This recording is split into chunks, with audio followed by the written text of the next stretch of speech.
هذا الحقل هو سامويل هانتنغتون، أي الأمريكي الباحث الجامعة الأمريكية في البداية، بعده سامويل فاينر وآخرون. هؤلاء كتاباتهم كانت متأثرة جدا بالعلاقات المدنية العسكرية في الولايات المتحدة الأمريكية، وهي علاقات قائمة على الفصل بين المدني والعسكري، وهذا الفصل يؤدي إلى تطور المهنية العسكرية والاحتراف. وكلما تطورت المهنة العسكرية والاحتراف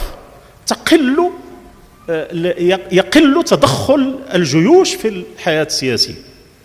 طبعا مقولة الفصل هذه متأثرة بالنموذج السياسي والدستوري في الولايات المتحدة الأمريكية، اللي هو نظام سياسي قائم على الفصل الجامد كما نقول في القانون الدستوري. بعد نهاية الحرب الباردة سيتطور هذا الحقل وستظهر نظريات جديدة، منها نظريات نظرية ريبيكا شيف. هذه ريبيكا شيف عوض الفصل تنظر للتوافق بين العسكريين والمدنيين في إدارة الدولة.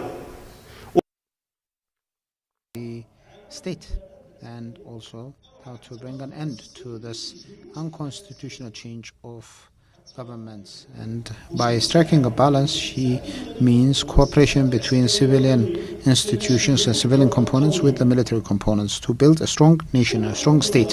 And then there is another theory, Douglas Bland, a Canadian researcher, and his hypothesis is mostly based on dividing the responsibilities, and you look into the capabilities of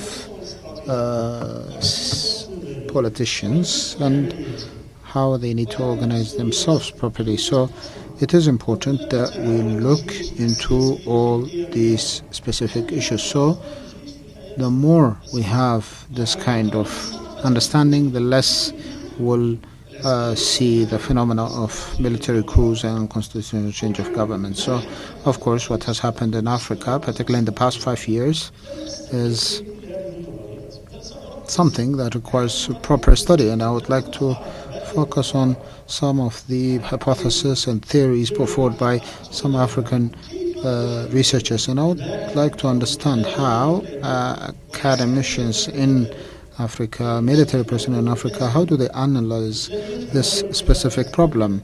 Do they understand that military coup is actually something that leads to imbalance? And I wanted to study all these specificities, and I want to see how Africans, military personnel from Africa, how do they explain this issue? How do they see the coup, and how is it that they accept the intervention of militaries in their day-to-day life? So I have three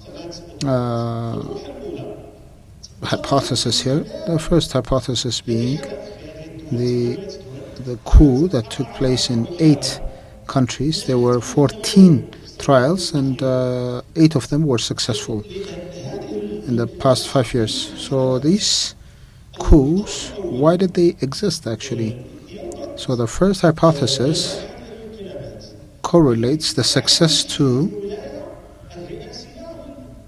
the term of presidency, the term of service, the term of office. And we see many countries, the second term ends and then the president would like to amend the constitution, so the military intervenes. Example, Gabon, Guinea, and other countries, this is exactly what happened. And you see 26 countries, either they tried to extend the mandate of the president, for instance, Senegal, Mozambique, and other countries, or some countries that have amended the constitution. So what happens is the military either intervenes or they just accept it. In some countries, the military made a movement, for instance, during the election period in Mali, in order to leverage the power of the opposition against the president. And Therefore, this is exactly what happened in Mali, and this is exactly what happened in Niger as well. So this hypothesis mentions that at the end of the day, we have to understand that each country in Africa has its own elections, and you have the mandate of the president, etc., in 2020, 2023, 2024.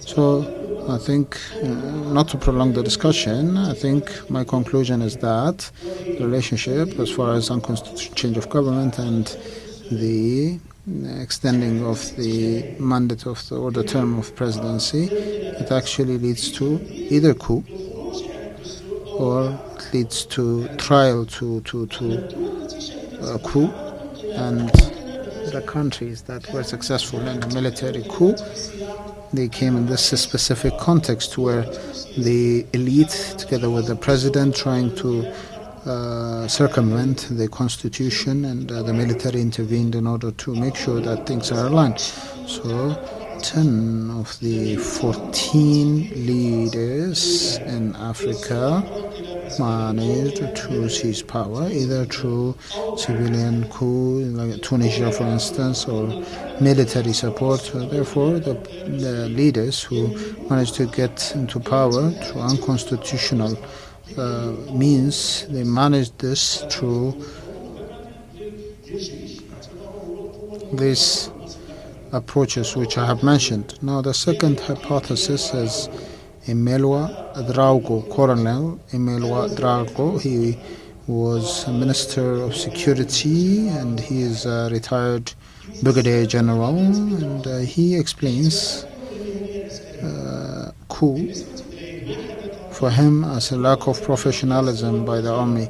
And what has happened in the past 10 years in Africa mostly is because of lack of professionalism in the military. And Mbai Sise, who's advisor to the president on matters of national security, also mentions the professionalism of the military personnel. Mostly it focuses on principles, that the army is to be led by the democratically elected civilian governor, and pledging allegiance to the state, and making sure that they're on the fence, impartial as far as the political competition for power is concerned, because at the end of the day they pledge allegiance to the state and not to a party, and not to who has more money. And then of course integrity, discipline, among other things. So these principles that we need to look into, particularly in the military sector, perhaps is very weak in Africa. Why?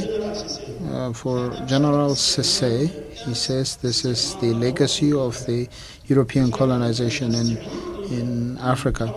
And the French colonizers and the European colonizers built armies with nucleus that pledge allegiance to the Europeans, actually, and to support the elite. And this is the equation that they managed to put in place. And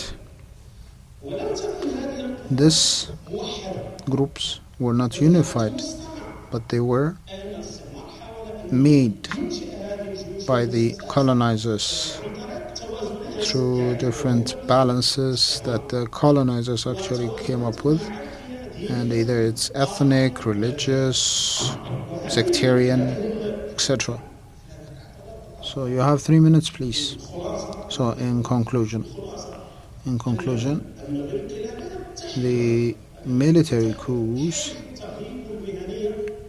exist where there is lack of professionalism in the military, and this also puts in question the composition of the military, particularly in the military college and military schools, because professionalism is something that needs to be stressed in colleges. And General Sisse, according to his writing, he says he doesn't know what is being provided, what curriculum is being provided to the militaries, particularly in that part of Africa. And in conclusion, once again, we see different armies without a proper code of conduct, without a proper professionalism. So this means that they do not have a vision, they do not have guidance, and when they don't have that, of course they get involved in what? In politics, and this is what has happened in the Sahel region. And instead of protecting the border, they go to the capital to conduct a coup against the president. Now, we also have Joseph Segel, who's an African researcher, and he stresses this specific point, and I will allude to the conclusion. According to him, the foreign support makes military coups a tool to build some kind of power and authority and dominion in the country. So when we see regional powers that have an appetite to build influence in the region, then this is what manifests itself. And he also shed the light on the weak institutions in Africa, ECOWAS, African Union, etc. And also, please, I give you 30 seconds, please, to conclude. And when the militaries understand that they're going to be recognized, this only incentivizes them to go accordingly with the military coup. So if the military coup is not to be accepted by regional organizations, neighboring countries, they will do their analysis and they will retrieve from. So we have finished our time. Please, you have conclusion again. So I think I will end it here. Thank you. Thank you very much.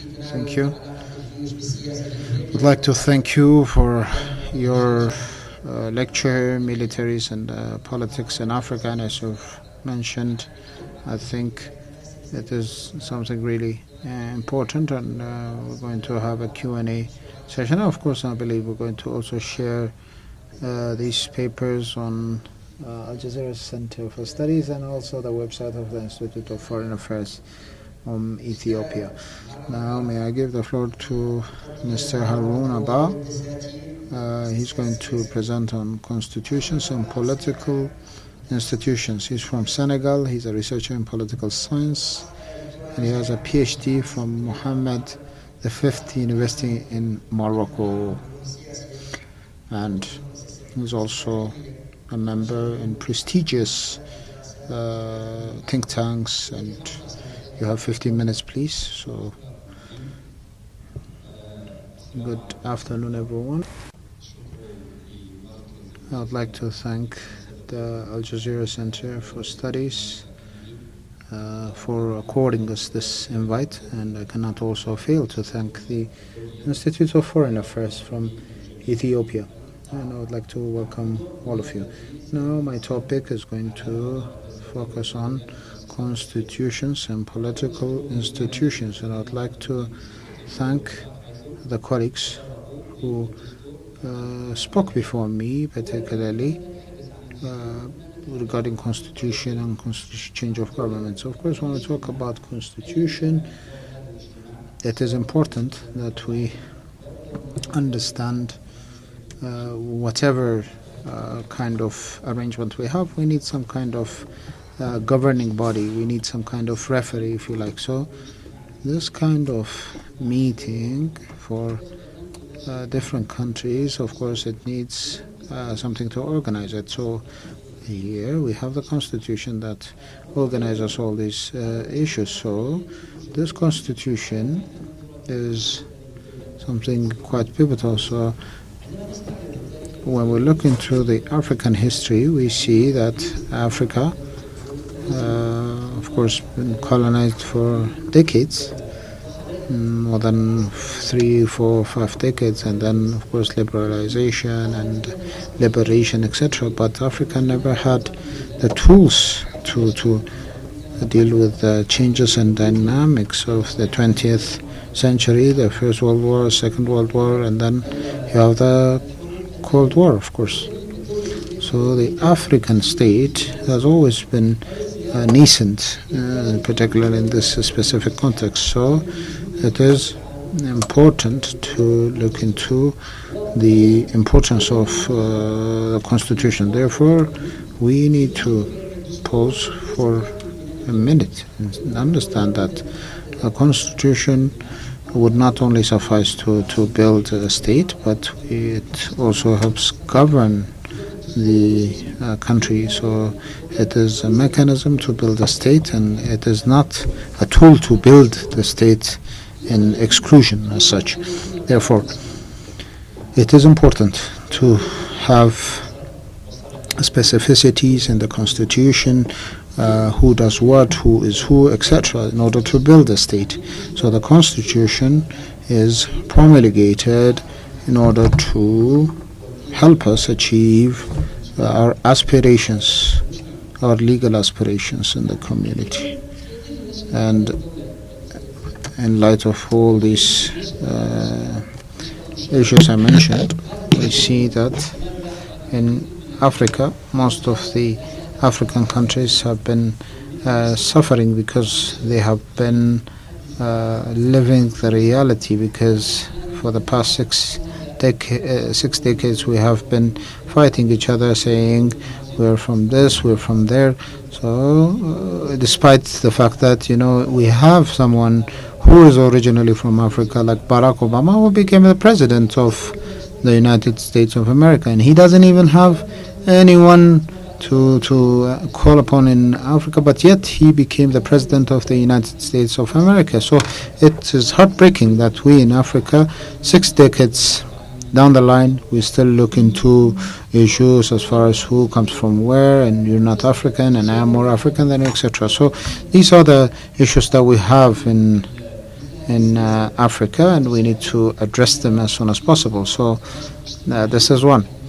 We need to also look into social cohesion to build a strong state, and this estrangement also, if you look into it, you have the one party rule. So for instance, if you look into African countries, I think most of the African countries, maybe 30 of them, were under one party rule, and this had its own problems, of course, at different levels. So this development, as far as the political landscape is concerned, did not help us come up with a strong constitution to identify the functionalities of institutions. And what my colleague mentioned, there are some challenges as far as implementing the constitution is concerned. Sometimes you have war, you have proxy wars, you have unconstitutional change of governments, and these deviations have existed in the political landscape in Africa, and this is a big problem for developing the constitutional life in Africa. And this narrative is a historical narrative as far as the laws and the development of laws are concerned. But we also have another paradox here, and it has to do with the laws. Most of the people study laws maybe once they join university, so because law is not a subject that is included in the curriculum in high school or even primary school. So this is why many people do not have proper legal background, and this is a huge problem. Even the specialized, of course, they only studied law once they joined university. So this is also another problem, and we need to maybe look into this paradox, because a human being, a student, can only study law and can only know about rules once he or she joins university. So when you look into the specialist, perhaps they have diverging views, but Then again, we should understand that they have only studied once they have joined universities or colleges. And here in Ethiopia, for instance, I think it's the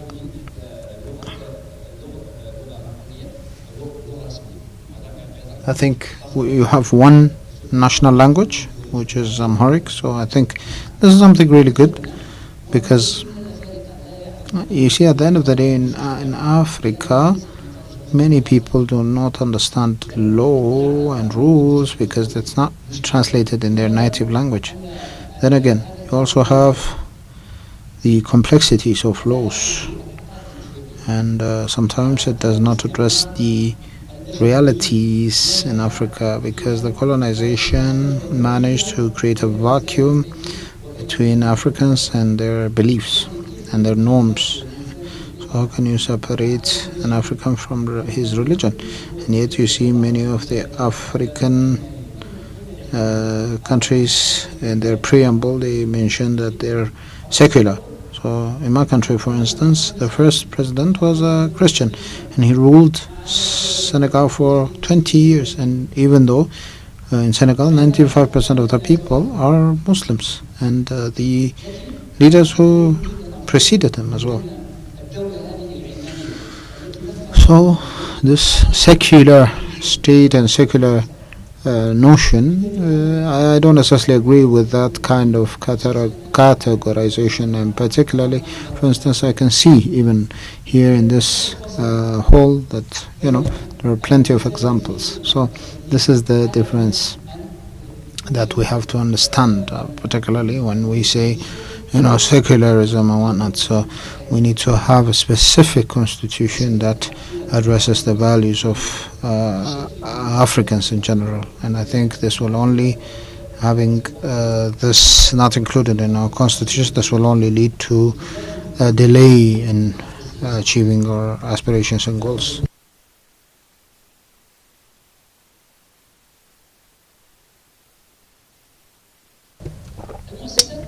Now let's move to the institutions. And when you see the institutions, of course they adhere to what? To the constitution. So of course it is important that these institutions adhere to the rule and the order and the law and order, and also the constitution. And we also notice that Africans try to implant institutions existing in Western countries, and therefore it is not a homegrown solution.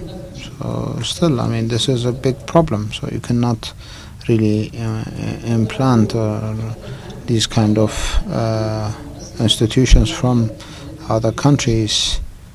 So when we see the parliament in Africa, of course, it has to be representative of the country and the people as well. And now, as far as in the executive authority is concerned, the executive authority has always controlled the state, and there is no single African country that managed to have strong executive organs. And this is why we have corruption, we have deeply rooted corruption, and of course it manifests itself, of course, in bribes and also lack of leadership in the state, even though we have quite a number of people who are more than capable and more than qualified to lead Africa. And you see different international organizations, you see a lot of Africans who hold PhDs and whatnot, and they work in these organizations. So this also leads us to discuss all these issues in tandem, and finally we need to look into the judicial organ. The judicial organ will only look into the issues that concern them. You have 3 minutes, please, so please, if you can conclude. So for instance, we have the issue of judicial organs and constitutional council, and we see, of course, the mandate of the president and the terms of presidency. So are we going to implement the articles of the Constitution? This is important. We need to understand differences between the executive organs and the judicial organs. Very important to identify all these differences. And while I see that, my colleague, maybe if you allow me to conclude. Okay, please, conclusion. So we need to have a proper understanding of these organs and make sure that there is no corruption, and we need to also look into ways of striking balances between these two organs and having a proper implementation of the Constitution. Thank you. Thank you very much. Thank you very much, Harumba, and thank you. I now call upon Badr Hassan to start his presentation, please. Badr Hassan al-Shafi'i, please, you have the floor. And he's going to talk about the regional and continental African organization success and failures, and he's going to talk about the ECOWAS example. So you have the floor. So please, briefly, Mr. Badr, Professor of African Studies and Conflict Resolution expert. He's from Egypt. I welcome you. You have the floor. Please, you may proceed.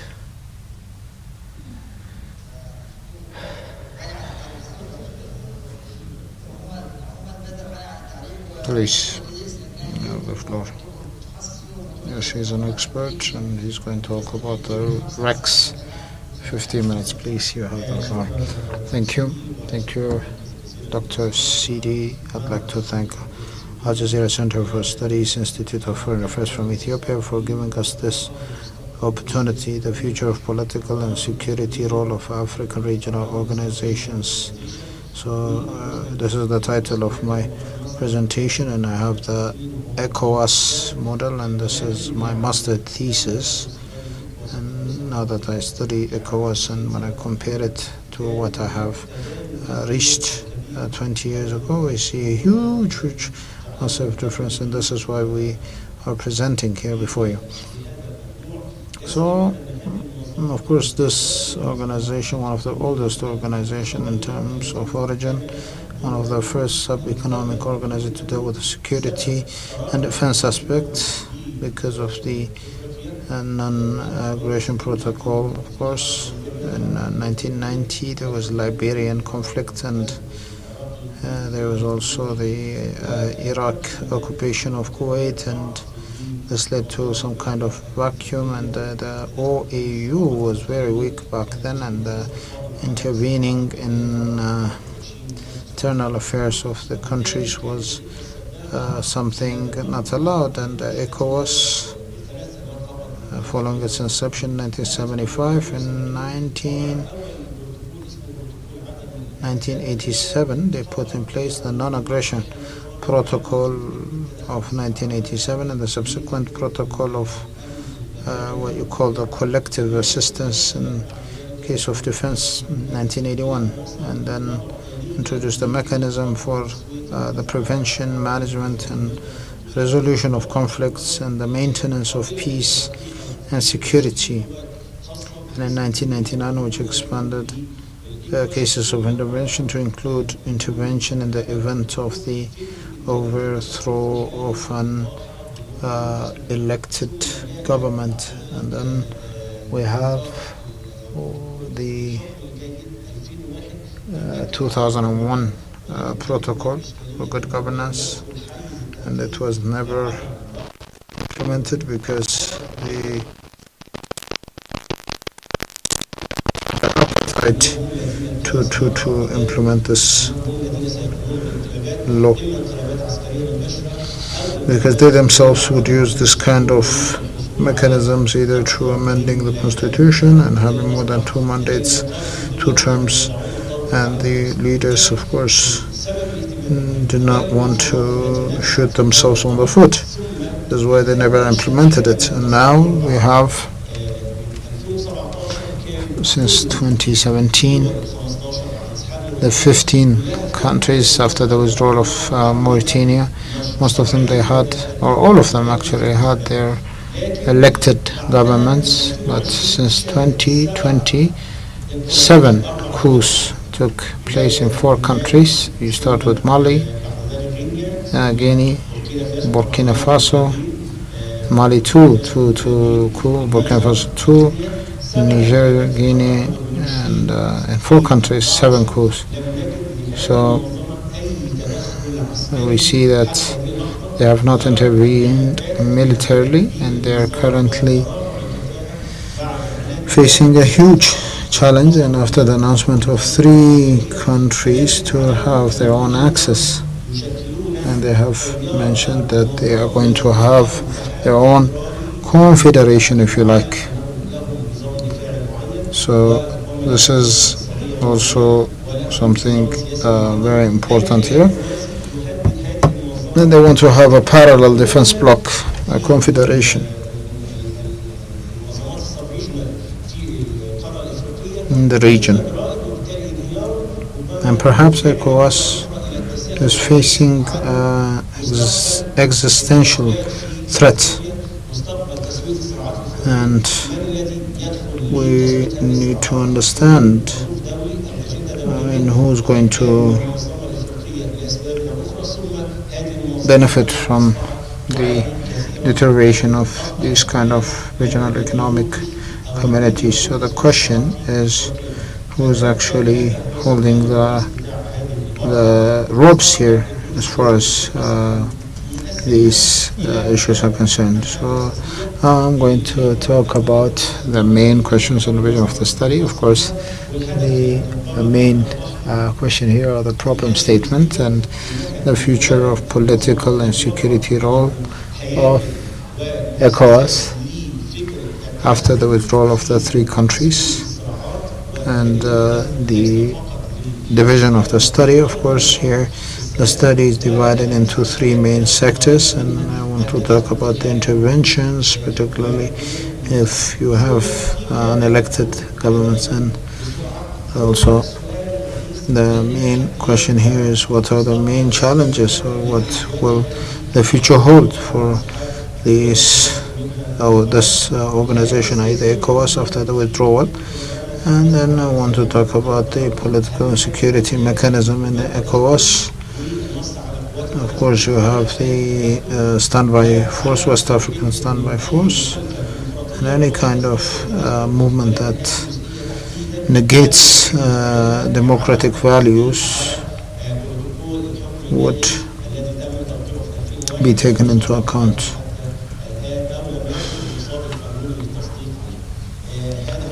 So this is the protocol, Article 49, and it says that 9 of the countries need to ratify. In 2015 it has been revised, and according to Article 49, the protocol enters into force with the ratification of 9 countries, which has not yet happened because the required quorum for the ratification has not been reached yet. 2 attempts to review it in 2015 and 2021 both failed. Now, of course, in 1979 there was the Liberia problem, and 1990 as well. So the United Nations also intervened, and they held elections in Liberia, and this led to Johnson to be the first woman president. And then also there was an intervention in Sierra Leone after the removal of Tijan Kaba, and in 1998 managed to bring him back. And of course Tijan Kaba returned to power in 1992, 2 years after he was ousted. And then other successes achieved in cooperation with the United Nations and its intervening forces, the 2005 election in Liberia, the victory, and the 2002 election in Sierra Leone, the victory of Kaba. And it cooperated, of course, with the UN and France in reaching the 2003 agreement in Ivory Coast. And in 2010, ECOWAS intervened as well after these four cases, to a lesser extent, in Ivory in 2010, in Mali 2013, and Gambia. And the leader state, of course, it's Nigeria under the leadership of Babangida, who had quite a number of aspirations in West Africa. And he did so in Liberia and Sierra Leone. But when Obasanjo came to power, of course, they started focusing on the internal affairs of the nation. So ECOWAS somehow deteriorated because they never had a leader state, if you like. So be it financially speaking or manpower wise speaking. So we have here in 2020 all the way to 2022, the notion of coup started manifesting in Africa. Many reasons for that. The military say that there's terrorism, and also the Barkhan, the G5 group have failed to achieve their goals, and the military say, of course, they have failed. So why did the ECOWAS not intervene in 7 coups witnessed by the 4 countries during the last 4 years?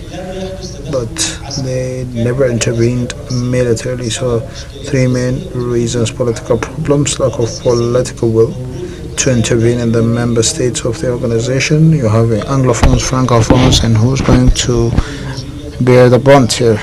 Particularly Nigeria had its own war and conflict with Boko Haram, and they had their own financial problems, so they never focused on this regional aspect.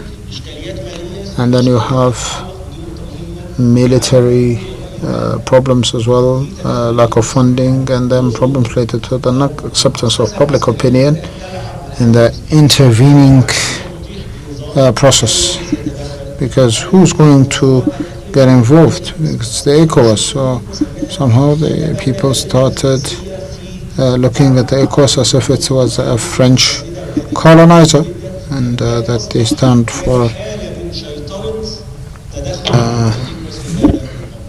So the ECOWAS, I think the problems are quite many. There are economic challenges, security challenges, social challenges. The scenarios, what can ECOWAS do? The first scenario is to seek the return of these 3 countries to the organization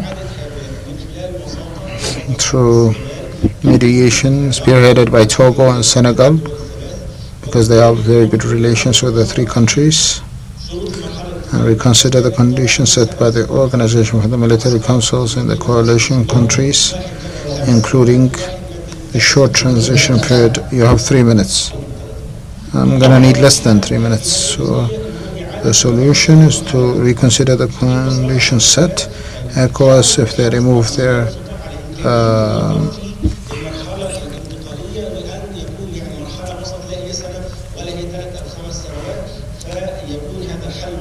so we need to look into compromises, and perhaps this will lead to the return of these countries.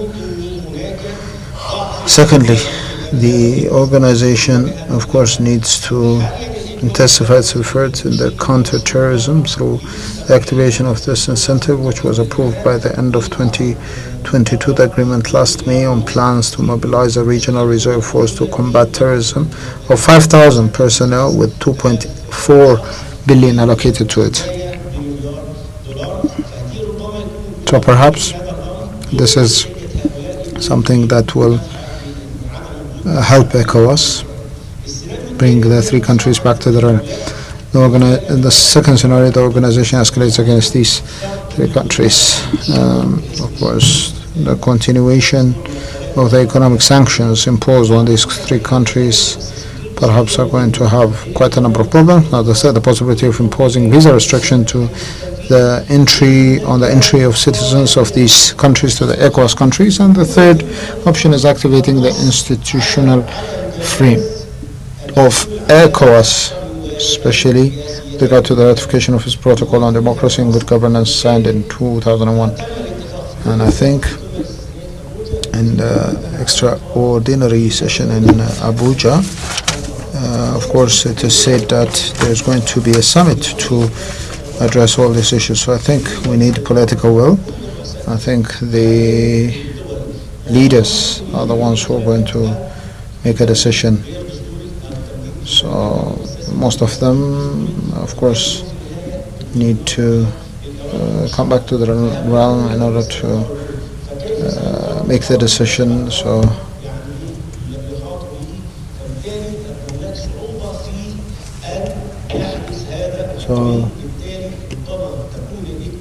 the ECOWAS, perhaps it will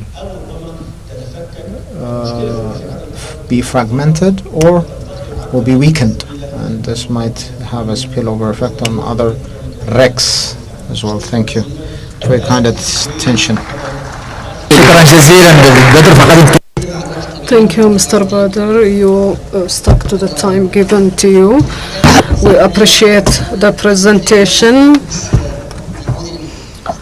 So we will go back to the participants and we will open the floor for Q&A. I think we have limited time even for Q&A session, so we will try to be as concise as possible. Mohammed Tawakkul, please. Mohammed Tawakkul, the manager of Al Jazeera's office in Addis Ababa.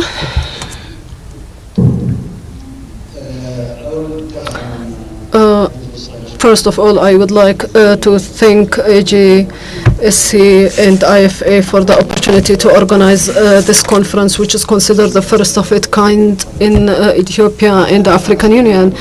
I have listened to all presentations, the first one, the second and the third presentation. I think there was a dark view or dark glimpse about the future of the continent. I think many Africans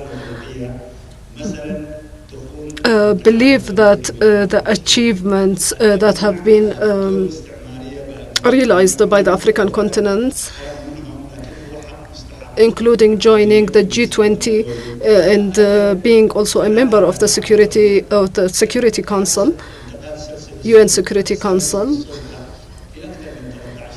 Despite all these achievements, there are still some challenges that are faced by the political regimes across Africa,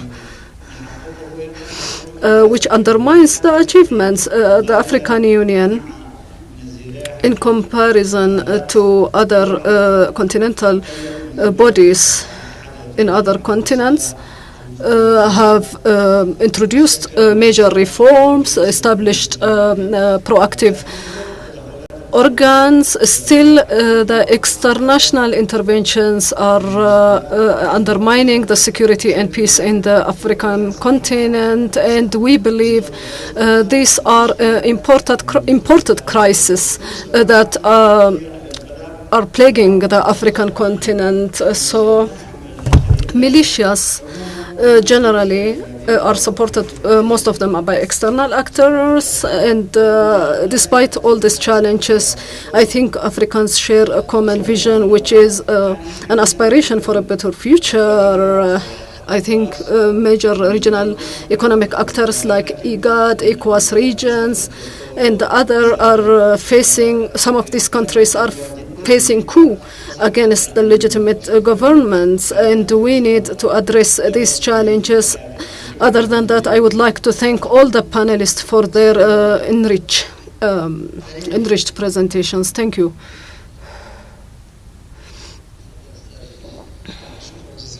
Thank you very much. I second what Mr. Tawakkul said. that there is a dark glimpse or a dark view about the future of the continent.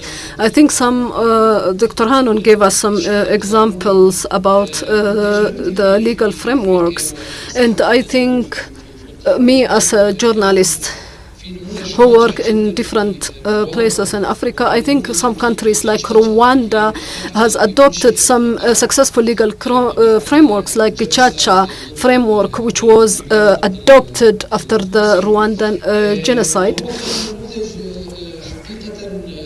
And this is a peculiar framework and requires, and I think it deserves to be highlighted.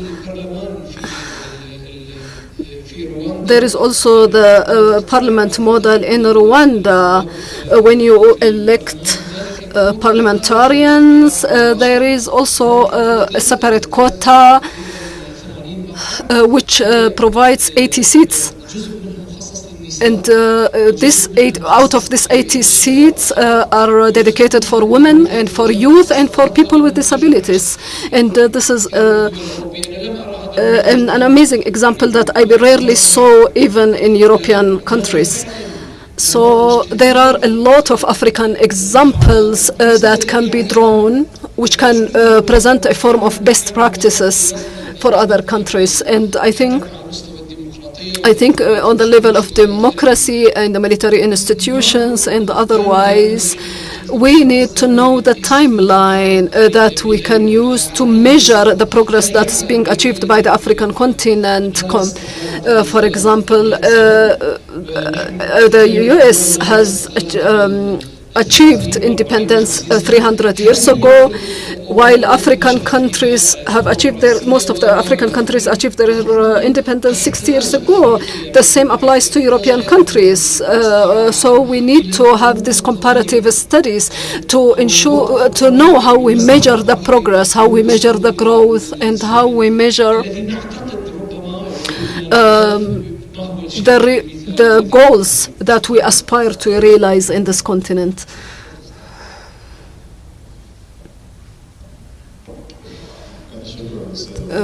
Thank you very much, moderator.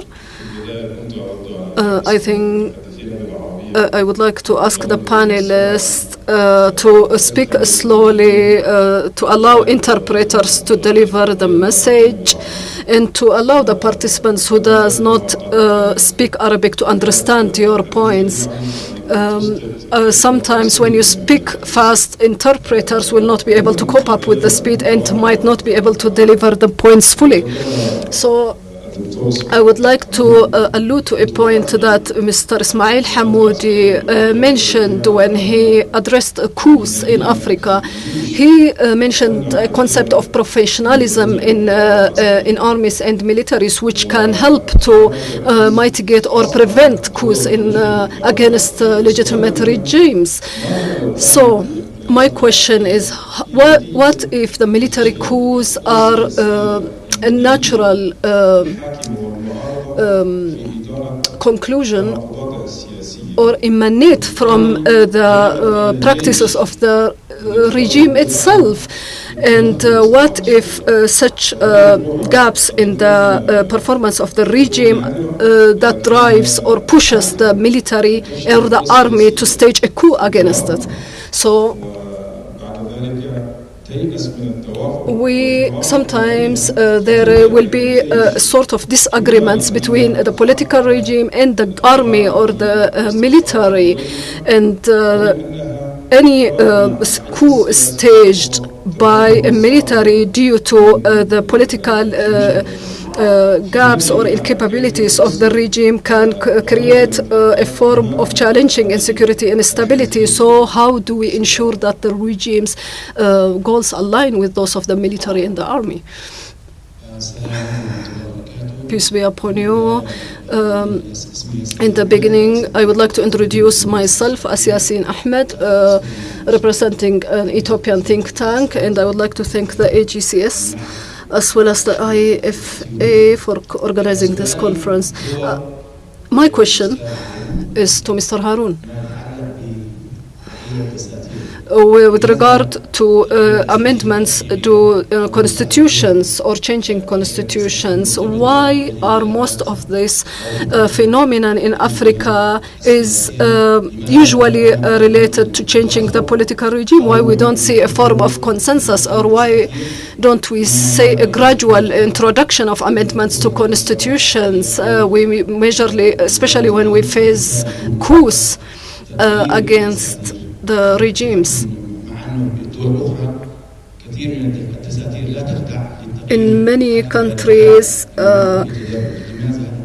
in other contexts, we see that such amendments are introduced gradually, which would prevent coups against the regimes. Mr. Shafi'i, in your presentations in which you addressed regional and continental African organization, you focused on ECOWAS. I would like to ask you, are these regional and continental organizations, do they complement the work of the African Union, or are they considered a burden? And why don't we see a synergy between regional African organizations with the African Union? I know that IGAD had some initiatives to ensure complementarity of its actions with those of the African Union. However, we still face some external influence in other parts of Africa, especially Western Africa, which are influenced majorly by the French interventions. Thank you very much for this introduction. I will give the floor to the panelists to address your questions, and then we will conclude the session. Thank you very much for the participants. I will begin from the last question with regard to the professionalism of the military and the army, which can prevent coups against the political regime. Sometimes the failure of the political elite can be a major factor that drives other parties to stage a coup. So some presidents or some regimes might interpret the coups in their countries from different perspectives. But personally, I believe that the absence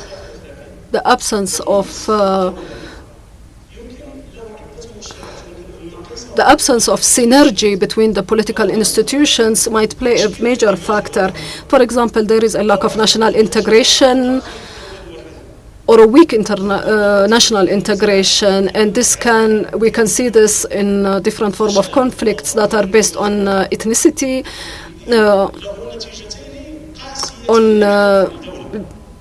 and these factors affect the stability and the security in the region. For example, the political regime might, in such cases where countries or the country or the context is majorly based on or have a diverse ethnicity, might rely on actors from his ethnicity to suppress the coup. So, in other words, if the president of a certain country belongs to a certain ethnicity, he might seek the help of members of his community, and suppress the coup against him.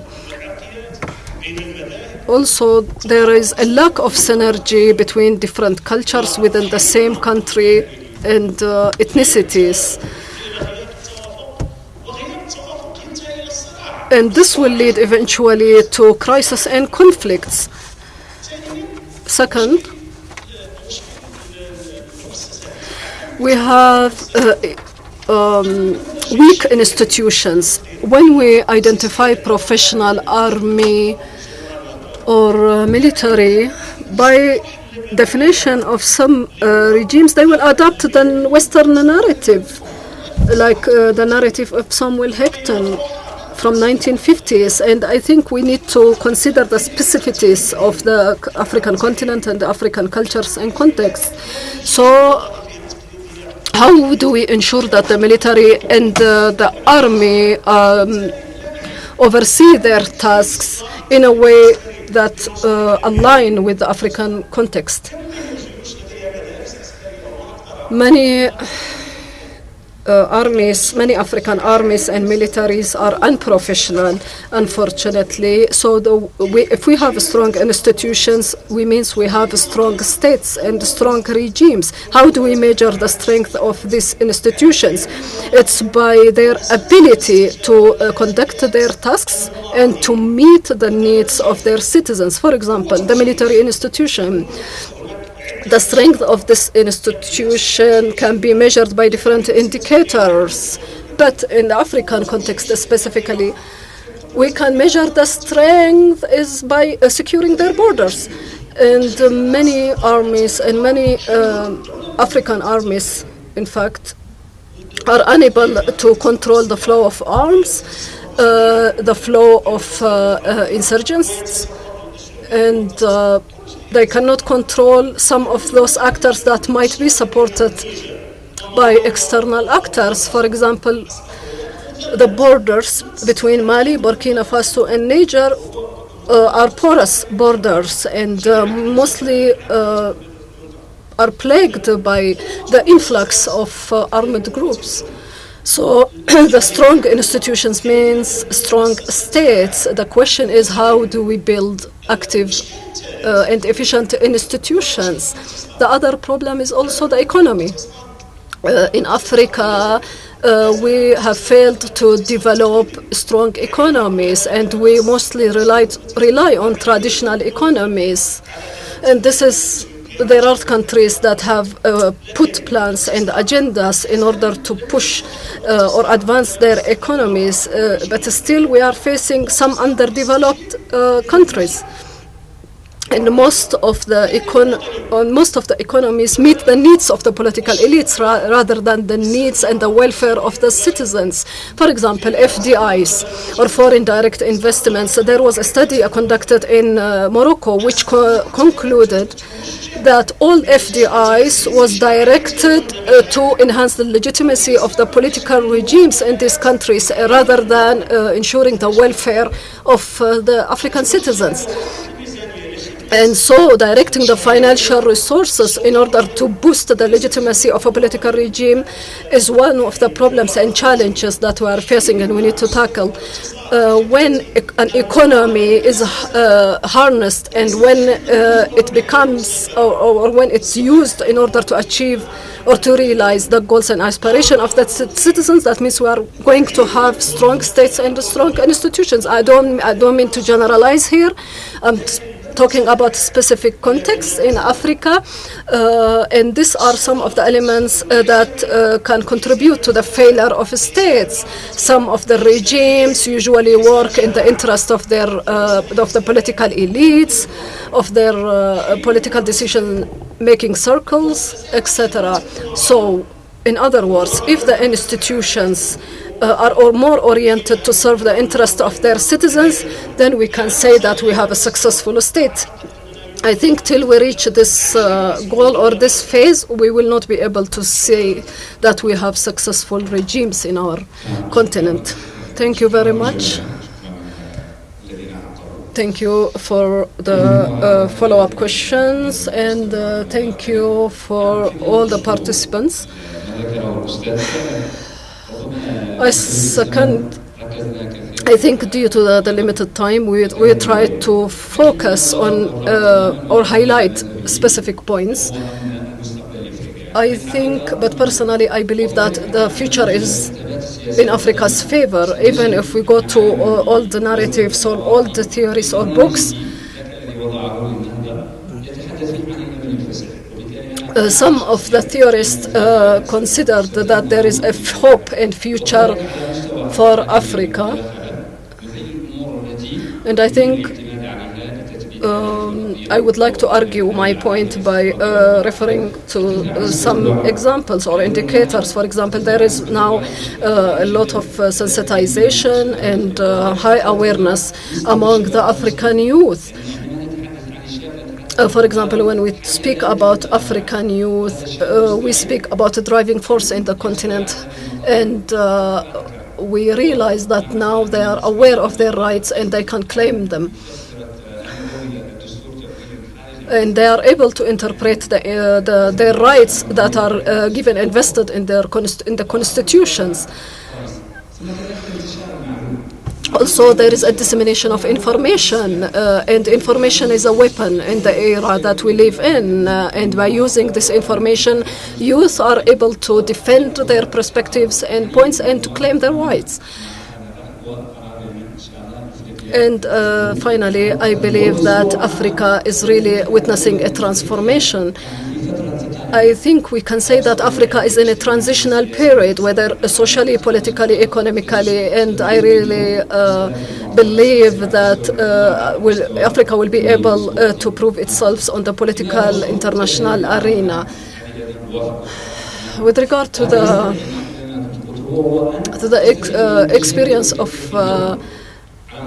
or the governance paradigm in Africa, especially specialized courts, I believe that such structures or bodies need to be supported financially. For example, some of the judiciary bodies in Africa might not be able to address some of the cases that are being presented under the court, so this will need to be improved in the longer term. Thank you very much for Mr. Yassin's question. Let me quickly highlight the nature of relationship between UN and on the regional organizations or other continental organizations with regard to military interventions in the case of coups. The African Union must first approve any military intervention in any African country, and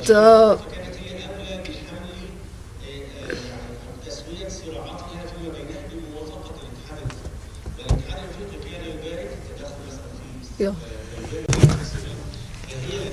So the African Union